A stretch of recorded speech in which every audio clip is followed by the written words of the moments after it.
Hi, welcome to the Literary Sipper. This is Amber Beatty Hill. I'm your host. Before we talk about failure, which is what I wanted to talk about today, I have to say, I don't know about you guys, but I'm definitely a Gen Xer. And I'm very excited that Liz Phair is going back on tour with Exile in Guyville. I don't even know how to express to you how excited I am to see her on tour again. She's coming to Seattle in the fall, and hopefully I can convince my friend Nikki to go with me since we just went to see Duran Duran, because the nostalgia is fierce. The nostalgia is a powerful force, and we must just abide by its will. And with Liz Phair, I cannot tell you how many times I listened to Exile in Guyville. I knew all the words to every song. I saw her multiple times over the course of my college life. And I am just very, very excited to see her again and to meet her where we both are. And I hope you guys are out there and excited about maybe some of the nostalgia that's revisiting you, and not to be ashamed of it and to embrace it. I mean, I love new music and I love being exposed to people I've never heard before or read before or gone to see art installations of before. And I'm always hearing about new people and investigating new people. But there is something that is so interesting about re-meeting old friends and seeing them with your eyes and revisiting the old self that used to exist when you first met them. And I think that's what it is. I'm excited to see how the songs feel to me at 49 versus how they felt to me at 22. And of course, I want to see her just rock and be everything that she has always been. And to see her growth and age and astronomical power. And hopefully that rebellious streak is still alive and will remind us all that we have such great power in this age that we're in this body that we're in. Anyway, what I wanted to talk today about is the question of failure and what it means to fail. I'm sure that so many of you out there are in the process of creating, have met with failure. Either you haven't gotten enough work done that you felt like you should have gotten done today or this week or this month or this year or this lifetime. Some of you have produced work that you're unhappy with, that feels very half finished or undone. Some of you are getting rejection letters in the mail from editors, publishers, agents. Some of you have put your work away for so long that you have felt like a failure because of it, because the way you're living your life doesn't measure up to what you had hoped it would be creatively. And I want to remind you of a little poem from A Children's Garden of Verses, Robert Louis Stevenson's book of poetry. And so many of you had that book when you were little. I'm sure you did. And if you didn't, I'm sure you've heard some of these poems, including this one. I have a little shadow that goes in and out with me, and what can be the use of him is more than I can see. And to me, the shadow is that shadow of doubt, the shadow of failure, the shadow of resistance, the shadow that follows us and tells us we're not good enough, we're not doing enough. What good is doing anything creative anyway if no one's going to see it, if I can't get paid for it, if I'm going to constantly be rejected because of it? And I think that there's so much to this creative life that dwells around this idea of failure and shadow. But here's the reminder. What do you have to lose? What do you have to lose by being creative? What is it that you are afraid of if you are creative?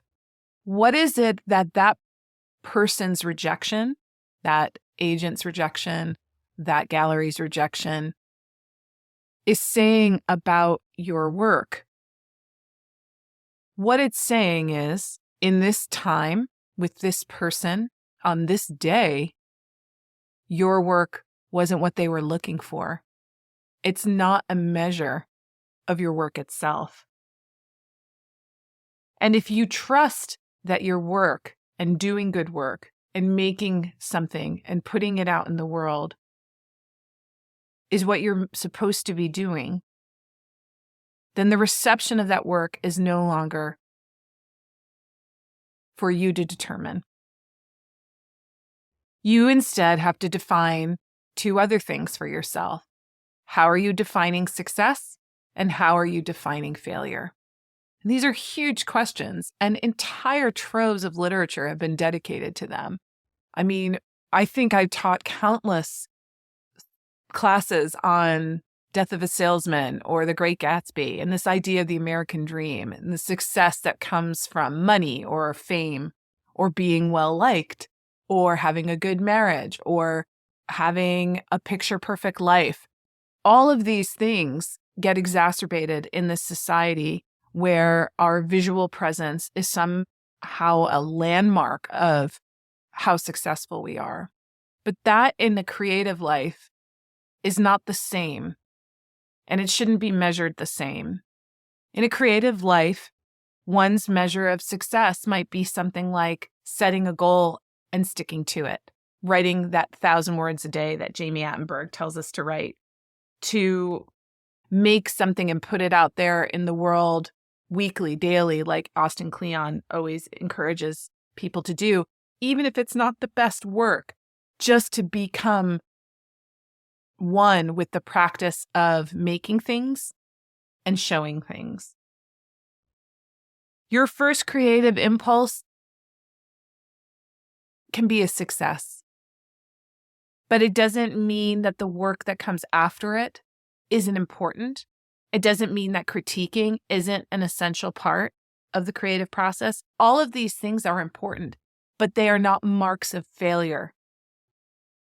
If someone offers you a suggestion for your book and says, hey, I think you need to rework the first chapter, or hey, I think this poem would sound much better with stronger line breaks, these are not things that say you're a failure. Your writing is a failure. These are things that say, hey, let's put this on and see if we can become a more successful creator in the meantime.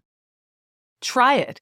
See if it works. One person's critique doesn't necessarily mean you have to stand by it. It's just one person's idea. But what it means is that you're open to this idea that your success is about the doing and not the reception. So if your success is about how much you're producing, how long you have continued the process, how dedicated you are to the process, are you enjoying it? Are you saving the time for joy in this life, in this season, in this project that you're working on? Have you committed yourself to it? That's a measure of success. I'm committing an hour a day, 4 hours a day, this entire weekend, whatever it is, whatever measure of time, that can be a measure of success. A measure of success is how strong is the community I'm building? Have I surrounded myself with people who believe in what I'm doing? People who maybe have the same dreams and maybe have their own definition of successes or failures that you can learn from? And the fundamental question is, do you make room for others to fail? Do you make room for others to try and succeed? How are you at receiving and delivering those ideas to others who you might find yourself with or who you might find coming to you for advice? How are you defining failure? Are you a failure because you haven't had that gallery show that sold X number of paintings for X number of dollars? Are you a failure because you never finished that novel you said you were finishing? Are you a failure because you never let anybody listen to the songs that you're creating in your bedroom at home? What is it that makes that a failure for you? And only you can answer that. Because if you're surrounded with people who are encouraging you to be creative, to be artistic, to find that balance in your everyday life and the creative life, then they want you to be successful. They don't want you to fail. Now, don't get me wrong. There are people out there in the great interwebs who do want you to fail, who love nothing more than to troll people's attempts at greatness. But they're not your problem. They're not real. What's real is the community that you've built and your belief in yourself. Are you setting up time to learn, to make new opportunities for yourself? Is this definition of yourself as an artist something that offers you freedom, that is sacred to you? I mean, one of the biggest things right now for me is that I define failure as rejection. For as many stories as I send out in the world, I'm getting rejection notices for contests, for literary magazines, and it's part of it. There are some successes too, but there's failure is there. But I don't necessarily review rejection as failure. In a way, it's underscoring this idea that I made something. I dedicated my time to this creative thing, and I'm trying to put it out in the world in the best way I know how. I also view success sometimes as posterity. What am I leaving behind? What am I putting out in the world that is going to be there for years to come? And I used to think it was going to be this book, right? This novel that people would say, there's that book by Amber Hill, and I can read it and I can enjoy it and I can show it to my kids or whatever. I mean, that's the dream, right? The great American novel is the dream. But right now, I'm staring at a novel, one of them that I've written that's, begging to be edited. I have another one that I'm working on. I have others that I have worked on over the years. And it's not to say that that dream is not alive. It's just to say that it's not the measure of my artistic success, and posterity no longer, in that way, no longer is the driving factor. Instead, I'm driven by this idea that living an artistic life is important for everyone. And so as many people as I can encourage in that way to do something creative with their time. That is my legacy. That is my posterity. That is the work that I'm doing. And as much as I enjoy working on novels and working on fiction and stories and poetry and all of the things that make me happy, there is also this part of me that is a teacher at heart and that wants everyone to understand that creativity is essential to a good life. So you have to make friends with your failure. You have to make friends with your doubt. You have to make friends with your resistance. You have to make friends with the little shadow that flows in and out of you that you can't even see the use of in some moments. But the use is that the shadow propels you forward. It propels you towards the light. And what would you write if you knew no one was going to judge it? What would you paint if you knew no one was going to see it? Because once you do those things, once you enact the artistic moment, it doesn't matter how the judgment comes. The judgment's going to come with or without you. So do your best work. And own where you are. Own where you are. If failure is hard, then you know what? It's a place for you to start. We fail, we begin, we fail, we begin, over and over and over again. And in this way, we become experts at beginning and experts at failing. And that's what gives us these credentials that we're looking for, because we've put ourselves out there, because we can't believe we could live in a world with this much inside of us that we couldn't express. And that's what makes you an artist. So keep writing, friends, and I'll talk to you next time. Thanks for listening to The Literary Sipper. I hope you enjoyed this episode and learned something new. If you did, please subscribe and leave a rating and review if you're feeling especially generous. Until next time, keep reading, keep writing, and keep putting your voice in the world. It's waiting for you.